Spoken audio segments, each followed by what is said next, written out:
যে পরিমাণ টাকা আমাদের বাংলাদেশ ব্যাংক এবং ব্যাংকগুলো থেকে নিয়ে গেছেন, জাতীয় পার্টির পক্ষ থেকে আমরা দাবি করছি যে একটি ইনভেস্টিগেশন জাতীয় পর্যায়ে আন্তর্জাতিক পর্যায়ে হওয়া দরকার।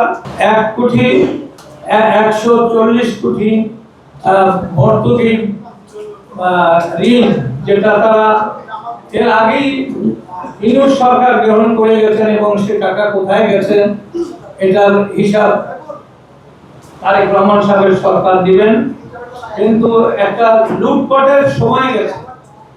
ডক্টর ইউনূসের সময় যে পরিমাণ টাকা বিদেশে পাচার হয়েছে, যে পরিমাণ টাকা আমাদের বাংলাদেশ ব্যাংক এবং ব্যাংকগুলো থেকে নিয়ে গেছেন, এটা আমি আজকে এই বাজেট অনুষ্ঠানে আলোচনায় আমি এটা উল্লেখ করতে চাই যে জাতীয় পার্টির পক্ষ থেকে আমরা দাবি করছি যে একটি ইনভেস্টিগেশন জাতীয় পর্যায়ে আন্তর্জাতিক পর্যায়ে হওয়া দরকার।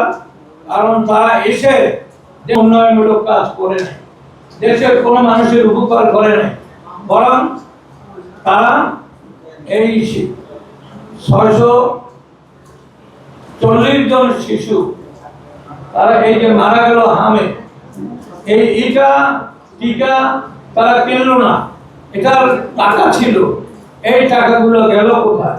এখানে এজেন্সির লোক আছেন, আমি তাদেরকে অনুরোধ করবো যে সরকারকে জানান যে এই টাকাগুলো ইউনূসের হেলথ মিনিস্টার এবং ইউনূস সাহেব নিজেও ইনভলভ, এই টাকাটা তারা মেরে খেয়েছে। এভাবে সকল মন্ত্রণালয় থেকেই তারা লুটপাট করেছেন, তাদের বিরুদ্ধে দেশি বিদেশি ইনভেস্টিগেশনের আমি দাবি করছি।